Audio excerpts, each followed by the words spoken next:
Magandang araw po sa inyo lahat. Ako po si Christian Esguerra and welcome po sa ating special episode dito po sa ating Facts First podcast.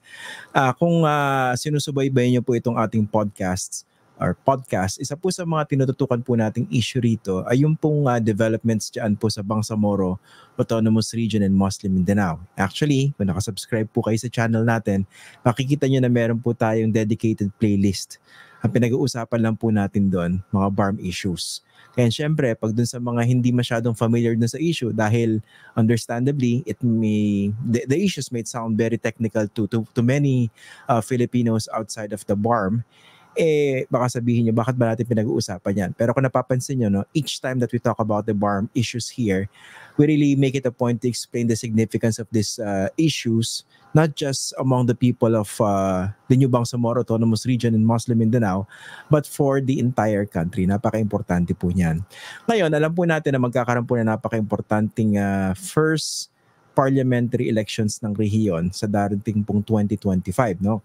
Kanina po galing po ako sa isang forum ng Commission on Elections dito po sa Maynila at ang binanggit niya COMELEC Chairman George Garcia ay parang super election year yung susunod na taon dahil magkakasabayan, no? At kasama po, magiging kasabay po ng eleksyon na midterms natin ay yung kauna-unang eleksyon dyan po sa BARM.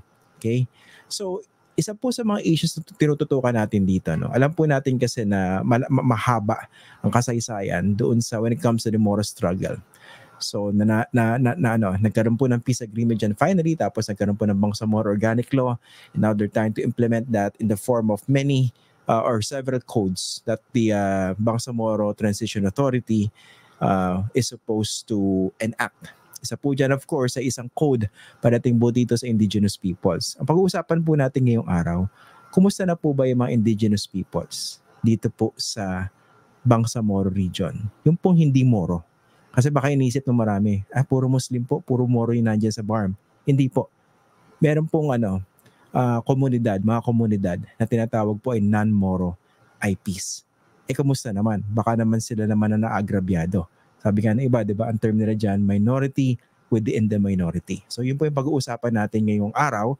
And meron po tayong dalawang special na panauhin ngayong araw na ito para sa ating episode. First, I'd like to welcome to our program. Siya po yung Supreme Leader ng Teduray Lambangian Timuay Justice and Governance, si Timuay Labi Leticio Datuwata. Magandang araw po sa inyo. And thank you for joining us again dito po sa Facts First. Maraming salamat kasamang Christian at magandang araw sa lahat ng mga nakikinig sa iyong programa. At makakasama rin po natin ngayong araw si Attorney Raymond or Ice Bagilat. Taga-ano po siya sa UP Law Center Institute of Human Rights at siya rin po yung tagapamuno ng UP Law Center's Indigenous Peoples Law and Policy Program. Magandang araw, Attorney Ice, and thank you for joining us dito sa Facts First. Magandang araw, Christian at saka Manong Leticio. Kita ulit tayo. Ayan, magkakalala po yung dalawang guests natin. No? Medyo wag natin masyadong gawing very formal tong discussion, although alam ko napaka-serious ng pag-uusapan natin. No? Una tanungin ko muna si Timuay Leticio. Gaano po ba kalaki itong sinasabing non-Moro IP population dito po sa BARM? Kunwari, yung sa inyo po, yung tribe ninyo, gaano po kalaki? Kaya kapag napakagandang tanong yan na kasamang Christian. Actually, ang lumabas na population census, no, based to 2013 ay 127,000 individuals doon sa within the 12 municipalities and 85 barangays. Kasi yung aming domain is 208,000 is nasa loob, no, yung tatlong munisipyo ng UP, South UP at saka DBS and portion ng ibang munisipyo doon sa Maguindanao Norte and Sur. And portion 8 barangays in Libak yung may Teduray. Yung pag sinama po yung ibang mga non-Moro IPs, gaano po kalaki? yun lang yung nasa loob ng aming domain. So wala akong data kung kung kasama yung ibang mga IP within the BARM. Kasi yung IP na sa loob ng BARM ay nasa WAO yung Higaunon, and then yung bagong napasok na 7 barangays ng SGA na nandoon yung Manubo at saka Dulangan Manubo and somewhere in municipality of Ampatuan. Okay. Sige. Alam ko merong specific concerns yung yung kayo po Timoy. Pero before I go to that to those concerns, tanungin ko naman po si Attorney Ice Bagilat, no. Alam natin na bumubuo ngayon yung BTA, yung parliament ng tinatawag na IP code. Okay? Pag-usapan muna natin yung BOL, no. Properly protected and recognized po ba yung mga non-Moro IPs diyan sa batas na yan? So yung Bangsamoro Organic Law, no, or yung Republic Act 11054, nakalagay dyan specifically yung recognition ng non-Moro indigenous peoples. At very specific din talaga na pinasok dyan noon yung no act shall diminish the rights of non-Moro indigenous peoples consistent with the UN Declaration on the Rights of Indigenous Peoples, pati na din sa Indigenous Peoples' Rights Act. So supposedly, walang magagawa na makakabawas pa sa karapatan na meron na ngayon or nung panahon na pinasa yung BOL, yung mga karapatan ng ating mga kapatid na Teduray Lambangian at iba pa na non-Moro indigenous peoples. Pero dito sa binubuong IP code, mukha bang nasusunod po yun? Dapat walang kabawasan kasi meron na rin naman tayong di ba? Yung IPRA. Attorney. Okay, so ang malaki nga na problema dito, i-reframe lang natin, no? Kasi ang lumalabas, yung pinangalan nila dito sa bagong proposed talaga na batas Indigenous Peoples Development Act. So parang ang focus mas economic development as opposed to yung rights protection. Pero kung titingnan natin, pinasok niya karamihan ng mga recognized rights naman doon sa IPRA. Ang medyo malaki lang dyan na sa una pa lang, alam mo kagad na magiging problema ay yung pinasok na nila yung usaping ancestral domain na nag-iisa lang. So ibig sabihin nun, supposedly meron kang iba-iba na mga indigenous peoples sa loob ng BARM. Lahat yan may kanya-kanyang territorial domain, no? Yung tinatawag nga na Fusakaingid or ancestral domains, lupaing ninuno. Pero ang ginawa dun sa batas kasi ngayon, meron lang isang ancestral domain recognized sa loob ng BARM.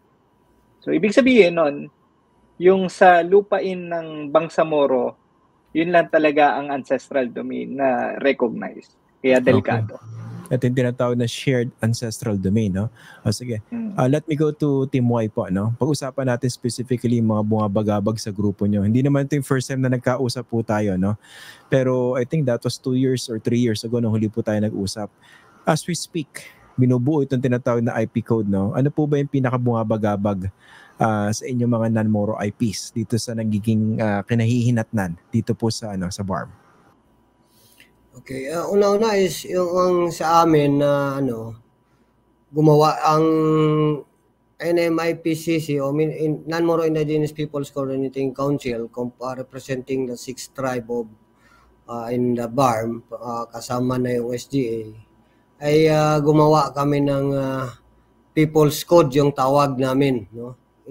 Indigenous People's Code, at ito'y nagkakaroon ng 47 session, learning session about sa kung paano magawa na magiging batas at with the support of ibang legal, no?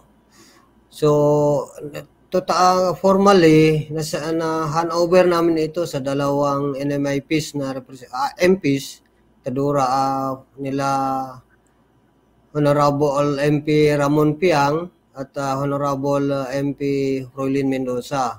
At itong code na ito, nagawa ng mga NMIP, ay sinumiti ni MP Froilin Mendoza na nagiging bill sa BTA na Bill 166. Kaya lang, hindi ito na-discuss o na plenary at ito'y lumabas yung resulta ng ginawa ng BTA na enhancement of the Cabinet Bill number 14 ng first BTA.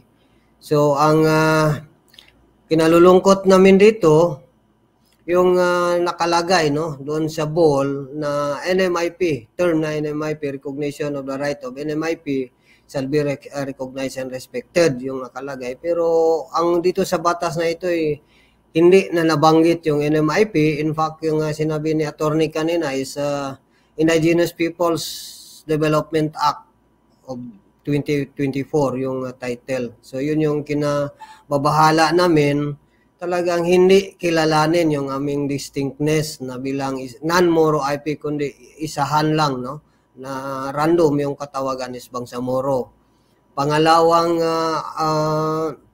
uri namin yung shared ancestral domain. Una-una sa ball malinaw yung recognition of the ancestral domain, territory of the non-Moro indigenous people in the BARM shall be recognized and respected. Yun yung nakalagay. Pero instead na recognition, very familiar siguro din na issue nung since 2019 ay gumawa ng nagpasa ng resolution ang BTA na resolution number 38 to cease and desist order yung intervention ng National Commission on Indigenous People doon sa process ng aming ancestral domain. Tinuluyan ngayon na ginawang shared ancestral domain yung Bangsamoro area. Kaya malinaw doon na hindi kilalanin yung aming inaangking lupaing nino since time immemorial at gawing shared. Ibig sabihin, kung sino man yung mamamayang naninirahan sa BARM kahit saan galing ay pwedeng papasok doon sa aming teritoryo at mag-angkin ng lupain. At lalong-lalo na doon sa usapin na pagpasok ng mga development or mga development aggression such as the plantation, yung mga mining, ay kahit hindi na kami tinatanong, walang FPIC para sa amin doon sa actual occupant, kapag bumigay ng consent yung galing sa ibang tribo dahil common naman ay sadyang operate. In fact, nakikita na ngayon, marami na yung pumapasok na magpapadala, ginagamit yung MGB ng DNR o MINRE na pasukin yung mga area na magte-test, mag-soil sampling, na walang coordination sa amin o walang consent mula sa amin kung papasukin nila. So isa na yun na indikasyon na talagang hindi na nila kilalanin yung aming karapatan sa pag-angkin ng aming sariling teritoryo since time immemorial. Okay. Yun yung mga mangyayari ngayon. Opo, okay. Medyo nakakatakot kung ganyan po yung mangyayari, Pero correct me if I'm wrong, sa ating mga panauhin, two major issues na nakikita ko rito. Unang-una yung proper recognition ng mga non-Moro IPs sa Bangsamoro, and number two, yung issue ng lupain. I'll ask Attorney Ice first. Do you think itong ginagawang ito, could this be intentional or simply an oversight? For instance, yung hindi pag-recognize dun sa titulo ng bagong binubuong legislation. What do you think? So medyo ang kailangan lang natin dito talaga tignan yung indicators, ano ba yung action na ginawa talaga ng BTA after nga nitong filing nito, So makikita natin nagpatawag sila ng consultation dito sa Manila recently, and then doon nagpadala ng mga comments, yung ating mga grupo. Pero kahit yung pinadala namin, ang lumabas dun sa press release nila ay papuri dun sa current version, as if walang problema. So kung ganun yung indicators na titingnan natin, na i-consider ba talaga or sadya ba talaga na gawing quiet yung mga commentary na ganito, sa tingin ko ang kinakalabasan is sadya talaga. Kasi very explicit nga ang mention sa BOL, at gusto ko lang din i-klaruin bakit ba talaga problema to.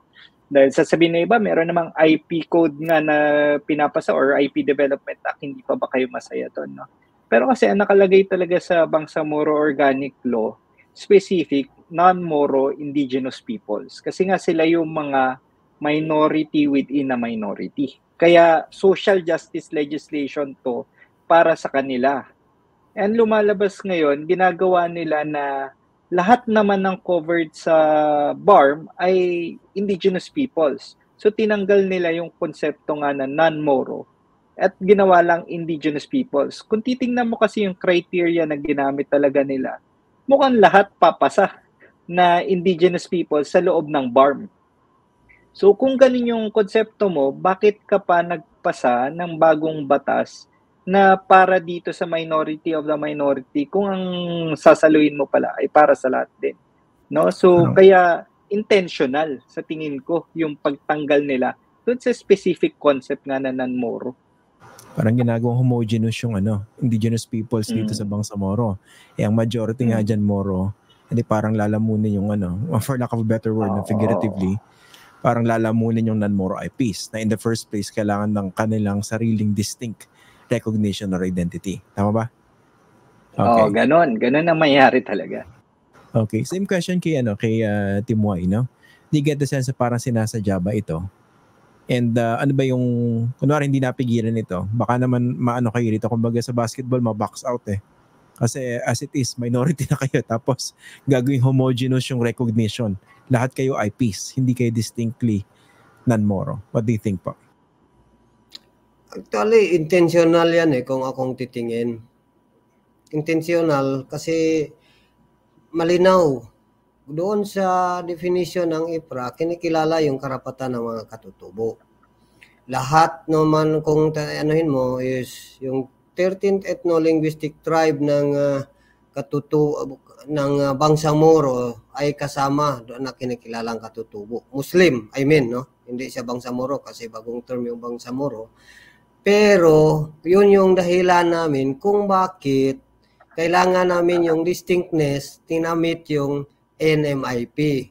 Kasi nga, hindi kami Bangsamoro, hindi kami nag-ascribe ng Bangsamoro at may sarili kaming teritoryo. Kaya lang, minsan, sinasabi ko, hindi sabi na vulnerable kami. No? Hindi vulnerable, kundi talagang subject kami doon sa kuan or target. No? Kaya mula noong pag-uusap pa lang ng Bangsamoro peace negotiation, yun na yung hinaing namin. Isama kami sa pag-uusap. At kung hindi man, kasi sabi nila, hindi pwede ba trilateral yung pag-uusap, isama ninyo yung aming agenda sa pag-uusap. Pero hindi nangyari. Yun yung kinalabasan, kung may sa mga ibang leader pa nagsasalita, yung aming identity, pinag-usapan, sila yung nag-uusap.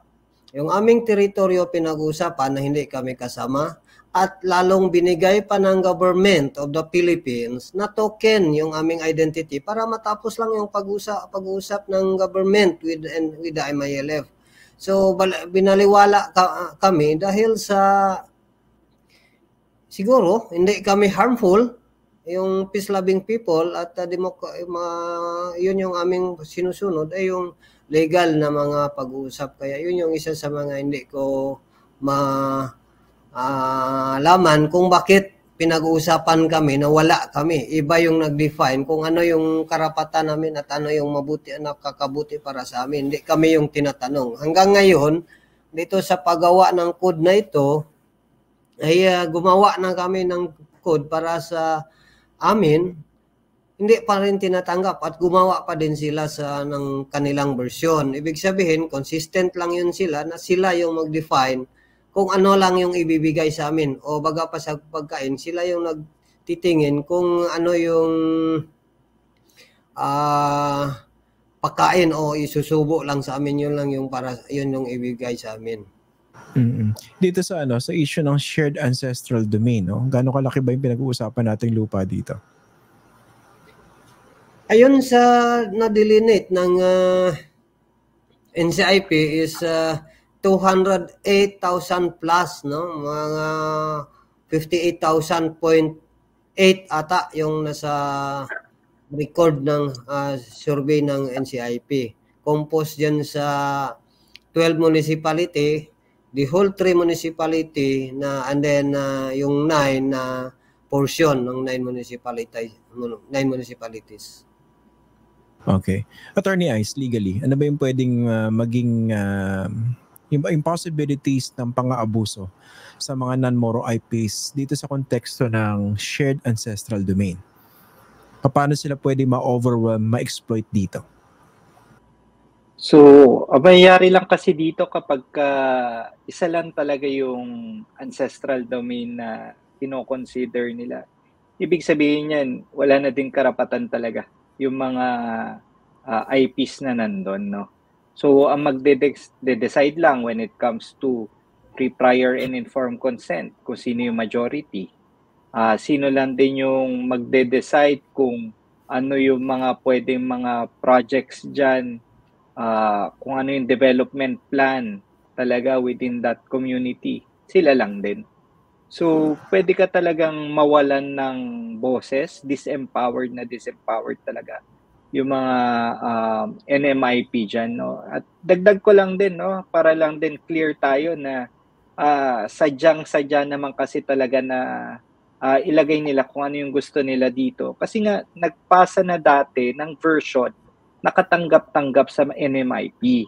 Ang problema, in-ignore yon, tapos nagpasa ng bago, tapos ang linagay nila ng sponsor, government of the day. Ang ibig sabihin kasi specific ang term na government of the day sa BTA.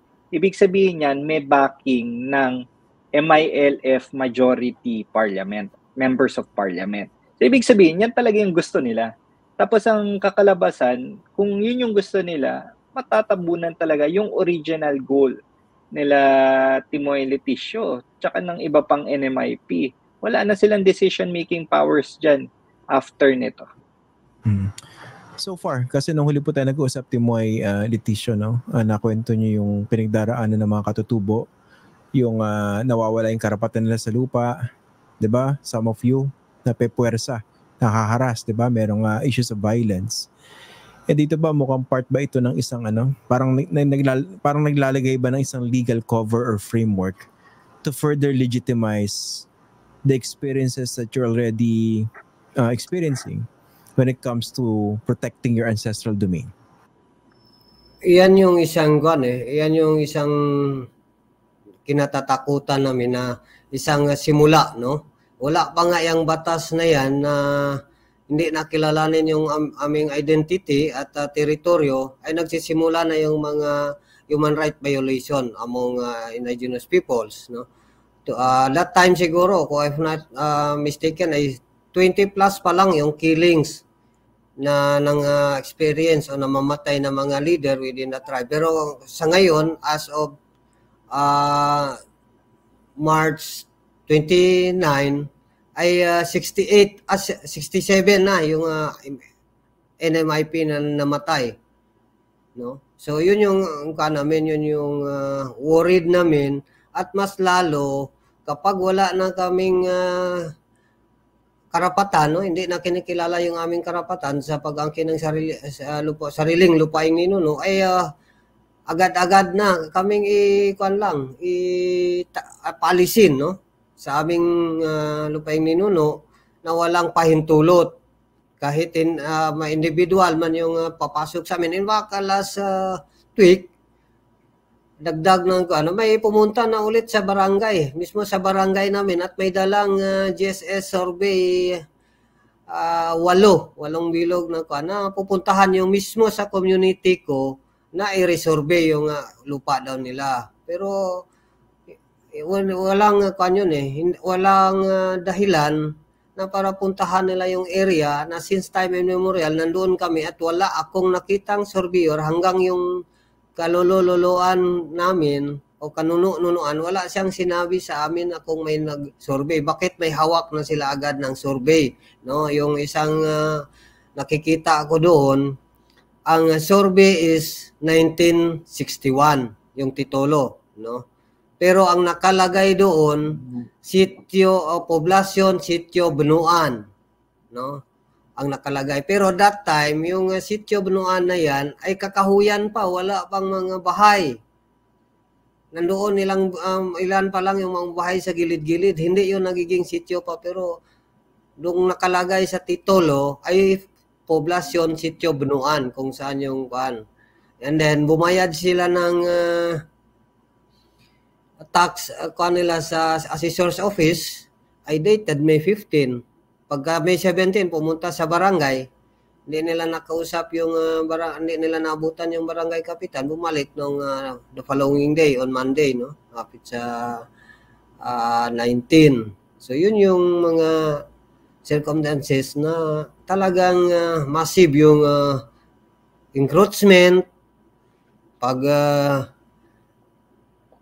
magpupwesto ka o magposisyon ka na sa iyo yung lupa yung ninuno, lupa na yun, hindi na maabot ng sungkit yung nyug, dahilan mo na papatayin, hinaharas. No? Yung experience natin dyan mismo din sa Kuya and Barangay Pandan, hinaharas yung mga Pandan and Itaw, sinunog yung mga bahay dahil hindi aalis doon sa kanilang mga lupaing naposisyonan. Attorney Ice. Christian, dagdag ko lang doon sa sinabi kasi baka hindi lang din mabanggit mamaya, no? Parang yung sa usaping validation, very important din, no? Kasi nakalagay dito sa proposal na to, na Bill 273, na pati yung current na ancestral domain claim ng Teduray Lambangian ay magiging on hold at ipapasa na nila sa MIPA nila, doon sa Ministry of Indigenous Peoples Affairs. Ngayon, ang problema, buo na yung actual na claim nila. Nandyan na yung mapa, nandyan na din yung measurements talaga kung ano yung covered area. Nakalagay dito, mababalidate pa na biglang tenga na yung natapos na supposedly. No? Kasi approval na lang sana ng NCIP yung kailangan para dun sa claim nila. Ang gagawin, ibabalik nila dun sa MIPA nila. Tapos pagdating sa MIPA, alam mo ba, ang MIPA nila wala pang process para sa ancestral domain delineation. So, under the law, itong bill na to, mababalidate na okay lang na in limbo ang kanilang claim. At ang mahirap nga, while ongoing yon, tulad ng sabi ni Teduray Leticio, Timoy Leticio, ang kakalabasan, pinuputol-putol na habang nasa limbo yung kanilang claim. Buo na sana yan eh. Ang tanong nga dito, yun din, yung issue talaga ng intervention din dapat para mapigilan. Ingay, napaka-importante yan. No? Actually, papunta tayo dyan. No? Ito yung tinatrabaho nila, Timoy, since 2005. Tapos naputol pa dahil biglang pumasok itong pumasok kasi yung BTA, no? Legally, Attorney Ice, no? Ano ba yung pwedeng maging remedy para kina Timoy dito? Kasi ikaw na nagbanggit, no? Halos tapos na yung application for ancestral domain titles, di ba? Tapos naipit pa. Ano pwede nilang gawin? Ngayon, dapat talaga pagalawin yung NCIP. Kasi yung NCIP, nasa kanila naman na lahat ng application. Ang problema, hindi sila gumagalaw pa. Nabanggit na din kanina, meron kasing resolution na in-issue yung parliament at nakalagay sa resolution, cease and desist order. Pero titingnan mo na maigi kung ano ba yung cease and desist order. Una, ang parliament, hindi naman pwede yan na mag-cease and desist, hindi yan korte. Hindi yan pwede magpatigil, di ba, ng mga aksyon ng executive agency, lalo-lalo na national agency, ang NCIP. So supposedly, yung NCIP ay gumalaw dyan para ituloy yung pag-validate. Ngayon, habang hindi pa to batas, wala pang legal impediment supposedly, wala pang barrier dyan para gumalaw yung NCIP. Ang tanong lang, ano nga ba talaga ang tingin ng NCIP sa role niya? Titigil ba siya dahil lang meron ng MIPA ngayon? At ano yung magiging power niya, no? So, yun yung kailangan niya i-determine din on it. So, pero sa tingin ko, walang balakid para gumalaw siya dahil ngayon cease and desist order na yon ay resolution lang. Sentiment lang yon ng parliament. Di ba? So, yun yung malabo talaga na interpretation. So, dapat kumilos yung NCIP. Pero kung sakaling hindi siya kumilos, anong pwedeng puntahan ng grupo? So, ang kailangan na lang talaga ng grupo, pagalawin nila, magpa-file sila ng kaso ng mandamus para gumalaw na. Kasi supposedly, validation na lang to and bank approval. Diba? So, wala nang ibang kailangan, wala nang discretion. No? Petition for mandamus para kumilos yung NCIP dito sa proseso ng pag-grant ng ancestral domain titles. Pero hindi ba yan bumangga naman doon? Ang argument naman ba na gamitin nitong BTA, teka, region to, no? Diskarte namin ito. Dapat kami yung mag-decide dito. Yan naman, aakyat na tayo sa lahat ng kaso ngayon na nakapending sa Supreme Court. So, ang daming final na sa Supreme Court ngayon pero wala pa kasing action yung Supreme Court. We are hoping na yung guidance talaga mabigyan nila. Just to settle, ano nga ba talaga yung status ng BARM and then ano yung effect niya sa ating national laws, no? Kasi very specific naman talaga yung requirement, no? Hindi pwede na mas mataas yung mga batas na yung epekto ng batas na ginagawa ng BTA kaysa sa national laws. Nakalagay yan very specific, 'di ba? Na hindi pwedeng mas mataas yung spring kaysa sa source niya. Ang lumalabas ngayon, ang interpretation nila na-amend na lahat ng mga existing laws. Yan ang kailangan nating ma-settle na once and for all. Before I go to Timoy Leticia, no? Attorney Ice, kasi no, itong inobserbahan ko itong mga sinasabi niyo, tsaka yung base rin sa mga pangyayari in the past, parang dating sa akin pag nasunod itong gusto mangyari ng BTA, itong binubuo nilang version ng IP code, mukha bang para ma-institutionalize yung land grabbing na nararanasan na nila ngayon? Parang ganun ba yung magiging consequence niyan? Sa tingin ko naman hindi naman sila amin na land grabbing talaga to, no? Pero mayroon for lack of a better word. Pero yun nga, sa tingin ko lang, ang mayroon niyan, yung mga, pwede kasi silang medyo, they turn a blind eye, yun na lang. Diba? Pero yan nga talaga yung consequence talaga. Pipira-pirasuhin yung lupa, and then sasabihin nila, titled na yan. Yan kasi yung medyo mahirap ngayon. Diba? Tinitituluhan na o kaya nagkakaroon na ng ibang mga karapatan na nagra-ripen na into whatever will later on become the right to own and possess. So, yun yung takot natin. Similar lang yan sa problema natin sa IPRA talaga or RA 371, diba? Na kung may pre-existing rights na sila, counted na yon, hindi na in-effect ang IPRA. Parang yan ang kakalabasan. Timoy, dito sa pinag-uusapan na 208 plus hectares, diba ito yung subject ng inyong petition for ancestral domain titles. Ilan na ba yung rito, yung napipira-piraso habang nakabinbin yung inyong aplikasyon? Actually, ang malaking bahagi niyan yung kaya dalawang yung lagi kong banggit, itong ball ay peace agreement ng government with MILF ay nagiging ma-legalize yung pag-occupy doon sa aming ancestral domain. Kaya nung during pag-usapan lang na hindi dapat kilalanin, isama doon sa recognized na 6 camp ng MILF, yung dalawang kampo within the ancestral domain, the Camp Omar and the Camp Pader. Ngayon, dahil doon sa camp transformation, yung mga kampo ay development, no? May term sila na gawing turn it into productive community, lahat yung mga kampo. Any development na implemented with the camp perimeter is intended for the ex-combatant, yung term, no? So papaano kung may development doon, ibig sabihin para sa ex-combatant, itong si IP na ninirahan doon at tunay na pagmayari ng lupa ay ma-exclude or maalis doon sa kanyang posisyon. So yun yung isa sa mga worried namin. And then yung ibang mga community, may may mga ibang community diyan na taglima yung hawak na titulo.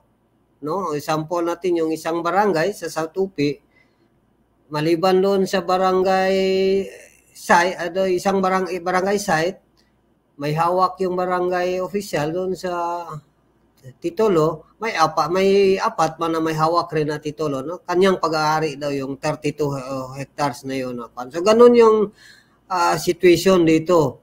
Kasi hindi ko alam kung madali lang kukuha ng titulo sa DNR para dumami o kanya-kanyang gawa na lang ng titulo para ipakita, para gawing panakot doon sa mga sa mga IP na sa area. So yun yung kikita natin. Dito naman po sa last part ng ating episode, pag-usapan naman natin yung gusto nyong mangyari, yung gusto nyong lumabas dyan sa binubuong IP code. Attorney Ice, how do you address this this possible social injustice base sa mga pinag-usapan natin ngayon?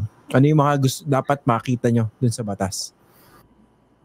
Alright. So, syempre, this is a complex problem talaga, no? To solve this, dapat ang ibalik na version talaga is the people's code talaga na pinasa na binigay ng non-Moro indigenous peoples. Yun dapat yung ginamit nila dito as the base legislation. Dahil yun talaga yung doon mo makikita kung ano talaga yung gusto nila. Pero dahil nandito na ito, kailangan nating klaruhin talaga. Tanggalin yung discussion dyan na there is only one ancestral domain within the Bangsamoro Autonomous Region. Pangalawa, kailangan din klaruhin dyan na para ito sa non-Moro indigenous peoples lamang at hindi para sa indigenous peoples sa buong BARM. Okay, mag-focus doon. Kasi may IPRA naman protected na sila. Hindi na kailangan ang bagong batas na to. At pangatlo, syempre, lahat dapat may hold din doon sa mga ongoing na mga project habang pending ito. So dapat gumalaw din sana, nakapaloob doon na all pending applications din ng iba when it comes to yung mga tenorial instruments nila, on hold muna. Kasi ang mayayari niyan talagang magmamadali lahat at kukunin na lahat nila yung pwedeng kunin, and then in the end, useless lang din itong batas na to. So, yun yung, kung may wishlist talaga, yun yung pinaka-ugat para sa akin na sana masolusyonan lang din, di ba? And I can only imagine, napakasakit na, no? Para sa mga non-Moro IPs, katulad nila Timoy Leticio. Pinaglalabanan mo, tapos pagdating ng araw, wala ka nang pinaglalabanan kasi naipamahagi na, no? Kumbaga, sorry again sa term, nakamkam. Bilang panghuli, Timoy Leticio, same question po. Ako, ang pinagkakuan ko lang is sana, no, pakinggan ng government, ng BARM, kung ano yung aming hinaing. Since naman nagsimula yung usaping pangkapayapaan, magsusuporta kami sa usapang kapayapaan, pero kilalanin yung aming identity at saka teritoryo. Una, yung BOL at saka IPRA ay pareho ginawa, no? Nairipaso sa both houses of the Congress, upper and lower house. Pero bakit pagdating dito sa BARM BARM ay hindi applicable yung national law. So ngayon ang challenge ko, ano yung pwedeng gawin ng mga Congress at saka Senate na ma-impose itong mga national law dito sa aming dito sa BARM. Yun lang po. Maraming salamat. Okay, on that note, maraming salamat po kina Timoy Leticio Datuwata at kay Attorney Ice Bagilat. Sana maraming napulot yung ating mga tagapakinig at tagapanood, no? Napaka-complex ng problema, and yun din, ako intention ko at least mas ma-familiarize, hindi lang po yung mga taga-BARM, no? Dito sa issue na ito, kasi dapat naintindihan ito ng ng mamamayang Pilipino. Again, maraming salamat sa inyo, Attorney Ice, and then sa inyo po, Timoy Leticio. Magandang araw po. Salamat. Maraming salamat. Okay, yan po ang ating mga nakapanayam ngayong araw. Medyo mabigat pa yung pinag-usapan natin, and sana nasundan nyo kahit papano. Pero kasi nga, alam nyo, pag inisip nyo sa dami ng problema rito sa Pilipinas, isa kasi nakatutok lang tayo dun sa problema sa national, sa national stage. Pero minsan, nakakalimutan natin, hindi tayo napapaalalahanan na meron ding mabibigat na problema outside of our immediate environment. And isa nga po rito yung problema pagdating po dyan sa lupa ng mga non-Moro IPs dyan po sa Bangsamoro Autonomous Region in Muslim Mindanao. Ibig sabihin, sila po yung mga katutubong Pilipino na matagal na po dyan sa Bangsamoro, sa rehiyon na yan, na hindi naman sila Moro at dapat protektado rin yung kanilang identity at yung kanilang mga karapatan. Kasi we wouldn't want another socialist injustice to come out of this process that precisely wants to address the social injustice experienced by our Moro brothers and sisters. Okay? So on that note, maraming salamat po and kita-kita po tayo ulit sa episode na dito po sa ating Facts First podcast. Ako po si Christian Esguerra.